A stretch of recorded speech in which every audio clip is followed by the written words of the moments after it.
साई की बात। बच्चे, क्या सोच रहे हो? हाँ, क्या सोच रहे हो? करने का समय वही है जब तुम्हें उचित लगे। जब तुम्हें जिस समय उचित लगे ना, वही काम उसी समय सही है। ये मत सोचा करो कि देरी हो गई या फिर बाद में करूंगा। ना देरी पर उदास हुआ करो, ना आने वाले कल का इंतजार किया करो, बल्कि जिस समय जो सोच उत्पन्न हो जाए ना, तो समझ लो मुझे उसी वक्त वो काम करना है जो तुम्हारे मन और तुम्हारी सोच में आ रहा है, क्योंकि वो मेरी कृपा से आता है और उसी का वही सही समय है। तुम सही समय का इंतजार करते हो ना, तो बस वही सही समय है जब तुम्हारे मन से आवाज आए, जब तुम्हारे दिल से आवाज आए कि उस काम को करना है। और सुनो, जो लोग अत्याचारी है ना, जो लोग जुल्म करते हैं, तो तुम जुल्म के खिलाफ लड़ोगे, हमेशा अपनी आवाज उठाओगे। तुम मेरे ऐसे बच्चे हो जो जुल्म को कभी सहोगे नहीं, वो उसके खिलाफ आवाज उठाओगे, क्योंकि तुम्हारे अंदर ना मैंने शक्ति दी है, मैंने हिम्मत दी है, मैंने तुम्हें मजबूत बनाया है कि तुम अब लड़ सकोगे। पहले तुम कमजोर थे मुझसे मिलने से पहले, लेकिन अब जो मैंने तुम्हें ताकत दे दी है ना, अब उसका इस्तेमाल करना और आगे बढ़ना। और जो तुम्हारे साथ अत्याचार करने की कोशिश करे, उन्हें तो तुम दंड देना ही देना, और जो दूसरों के साथ अत्याचार करने की कोशिश करे, उन्हें भी रोकना। ये भी तुम्हारा फर्ज है, चाहे वो तुम्हारा कोई खून का रिश्ता हो या ना हो। लेकिन इंसानियत सबसे ऊपर है। मेरे लिए इंसानियत सबसे ऊपर है, हर एक चीज से ऊपर है मेरे बच्चे। तो अपने देखने का नजरिया बदलो और जो कहता हूँ उस काम को करो। और सुनो, जिस काम की तुमने मुझसे कहा ना, तो बस कह दो ना। संशय क्यों करते हो? शक क्यों है तुम्हें अपने बाबा पर कि तुम्हारे बाबा वो पूरा करेंगे या नहीं करेंगे? अगर तुम मेरे साईं व्रत करते हो, मेरी पूजा करते हो, तो इतने दृढ़ विश्वास से किया करो कि मैंने अपने बाबा से कह दिया है और वो काम होगा, जरूर होगा। ये मन में शंका कैसी, संशय कैसा कि होगा नहीं होगा? क्या बाबा मेरी बात सुन रहे हैं, नहीं सुन रहे हैं? तो मैं तुम्हारी बात सुन रहा हूँ, इस बात का प्रमाण मैं तुम्हें बार बार कैसे दूं? मैं तुम्हारे लिए ही काम कर रहा हूँ। मैं बार बार तुम्हारे पास नहीं आ सकता, बार बार तुम्हें जवाब नहीं दे सकता, क्योंकि मेरे पास ना बहुत व्यस्तता होती है। ये बात तुम जानते हो ना कि मुझे और भी बच्चों को देखना होता है और तुम्हारे भी काम करने हैं। तो सही समय आने पर मैं तुम्हें जवाब भी दूंगा, और ये कहो कि तुम्हें प्रत्यक्ष रूप से दिखा ही दूंगा। जवाब क्या दूंगा तुम्हें सामने से दिखाऊंगा कि क्या है। और सुनो, जब भी तुम्हें कोई अपना सा मिल जाता है ना, तुम्हें लगता है कि सारे दिल के दुख, सारे दर्द इनके सामने कह दो, बांट दो। लेकिन क्या है ना मेरे बच्चे, तुम अपने दिल के दर्द दुख को तो बांटना चाहते हो, लेकिन सामने वाला उसे किस तरीके से ले रहा है ना, किस नजरिए से ले रहा है, ये तुम नहीं जानते और ना जान सकते हो, क्योंकि तुम अपने भावों तक सीमित हो, अपनी सोच तक सीमित हो, दूसरे की सोच तक नहीं पहुंच सकते तुम। तो इस बात को हमेशा गौर किया करो।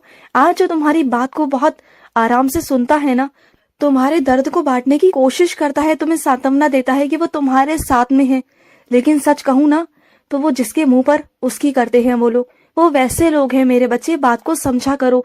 तुम हर किसी को अपना समझकर बातें कह देते हो अपने दिल को हल्का करने के लिए, लेकिन तुम नहीं जानते हो कि सामने वाले की सोच क्या है। तो सोच समझकर सबके आगे बोला करो। और ये कहूँ कि बोला ही मत करो, क्योंकि ना चाहे कोई तुम्हारे पक्ष में हो या तुम्हारे विपक्ष में हो, सब एक ना एक दिन आकर अपना रंग दिखा ही देते हैं।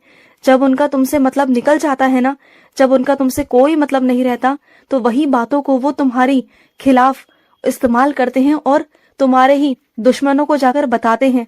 फिर क्या करोगे बोलो? इसलिए हमेशा समझाता हूँ कि जो भी बात है ना, जो कुछ भी है, सिर्फ और सिर्फ मेरे सामने जाहिर किया करो। किसी के सामने जाहिर करने की कोई जरूरत नहीं है तुम्हें, और ना ही खुशियों को किसी के सामने जाहिर किया करो, क्योंकि खुशियों को भी ना नजर लगते देर नहीं लगती मेरे बच्चे, क्योंकि बहुत लोगों की नजरें गंदी भी होती हैं। इस बात को तुम्हें समझने की जरूरत है। जब जहां से मालूम पड़ जाएगा तो पड़ जाने दो, लेकिन अपने मुख से अपनी चीजों को, अपनी खुशियों को बांटा मत करो। अगर बांटना भी है तो मेरे साथ बांटो, अपने परिवार के साथ में बांटो। लोगों को बताकर जताकर क्या फायदा? कल को वो चीजें तुम्हारे पास नहीं रहेंगी ना जो आज है, तो कल को वही लोग तुम्हारा मजाक उड़ाएंगे। और एक बात हमेशा सुन लेना, सुख और दुख कभी भी टिकते नहीं इंसान के पास। चाहे तुम्हारे पास सुख है ना, तो कल दुख भी आएगा, और दुख है तो सुख भी आएगा। तो किसी को दिखाओ मत, कल को फिर वही लोग तुम्हारा मजाक उड़ाएंगे।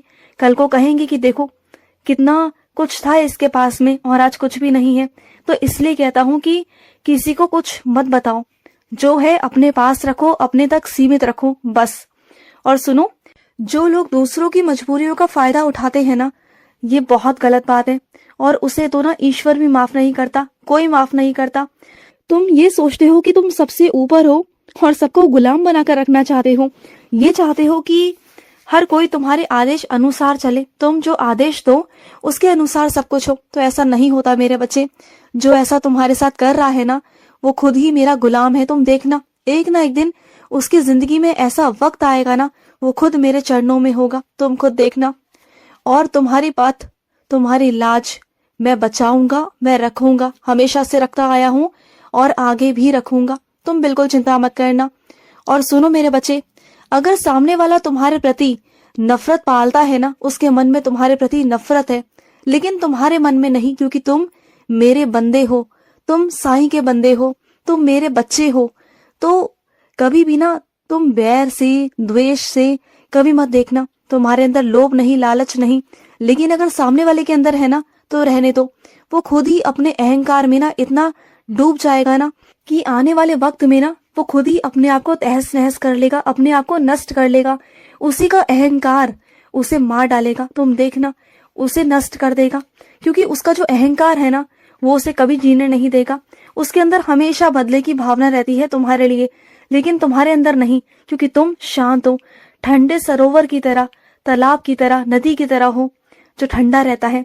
और जो ठंडा रहता है ना, वो कभी नहीं जलता, और जो जलता है ना, वो जलकर एक ना एक दिन खाक हो ही जाता है। तो तुम ठंडे बनो, ना कि जलता हुआ कोयला। तुम्हें जलना नहीं है। जो सुलग रहे हैं ना, उन्हें सुलगने दो मेरे बच्चे। तुम ठंडे हो, तुम मेरे बच्चे हो, तुम मेरे शरण में हो।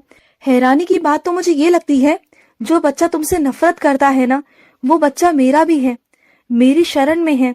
लेकिन वो ऐसा है कि बस दिखावे का नाम लेता है, दिखावे की पूजा करता है, लेकिन उसके अंदर इतना जहर, इतनी नफरत। वो मेरी पूजा जरूर करता है, लेकिन मेरी बातों पर अमल नहीं करता। तो जो बच्चा मेरी बातों पर अमल नहीं करता, जो मेरे कहे रास्तों पर नहीं चलता, जो मेरे ही बच्चों से नफरत करता है ना, उसके साथ मैं कैसे हो सकता हूँ? चाहे वो मेरी शरण में ही क्यों ना हो, उसके साथ तो मैं कतई नहीं हो सकता, बिल्कुल नहीं हो सकता, कभी नहीं। मैं हमेशा सच के साथ था, सच के साथ हूँ। जहाँ विनम्रता है वहां तुम्हारा साईं है, जहाँ विनम्रता नहीं है वहां मैं हो ही नहीं सकता, बिल्कुल नहीं हो सकता। जो तुम्हारी दिनचर्या है ना मेरे बच्चे, उसमें कुछ अच्छी आदतों को जोड़ो अपनी, और जो बुराइयां है ना उसे खत्म कर दो। आने वाले नए साल में तुम जानते हो कि तुम्हें क्या क्या चीजें अपनी जिंदगी में जोड़नी है और क्या क्या चीजों को हटाना है। तो अभी से ही हटाना शुरू कर दो, क्योंकि नया साल शुरू होने ही वाला है मेरे बच्चे। तो अभी से ही इस काम को शुरू कर दो। अभी से करोगे ना तो आगे चलकर तुम्हें आसानी रहेगी। अभी से अभ्यास करना शुरू कर दो, आगे चलकर तुम्हें आसानी रहेगी।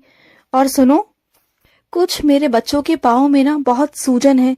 तो सुनो मेरे बच्चे, गुनगुने पानी में ना नमक डालकर, उसमें थोड़ी उधी डालकर अपने पाँव रख देना। ये मत सोचना कि बाबा की उधी मैं पैर पर कैसे लगाऊं, मैं क्या करूं। सुनो, इस वहमों में मत पड़ना, क्योंकि बाबा की उधी बच्चों के लिए है, मेरे बच्चों के लिए। चाहे वो तुम्हारे हाथ हो या पाँव हो। जैसे मैंने तुम्हारे हाथ बनाए हैं, वैसे ही मैंने ही तुम्हारे पाँव भी बनाए हैं। तो तुम क्यों फर्क करते हो इन चीजों में, जब मैं नहीं करता? जब मैंने कभी फर्क नहीं किया तो तुम किस बात का फर्क करते हो? हाँ, तुम्हें भी बिल्कुल फर्क नहीं करना है। तुम्हें जैसा कहा जाए वैसा करना है और ठीक होना है। सुन रहे हो ना? और सुनो, जब घर से बाहर निकलते हो तो मुझे प्रणाम कर कर निकला करो, और बड़े बुजुर्गों का आशीर्वाद लेकर चला करो घर से। और आते वक्त भी पाँव को छुआ करो, मेरा आशीर्वाद लिया करो। खुश रहो। आज का साई संदेश समाप्त हुआ।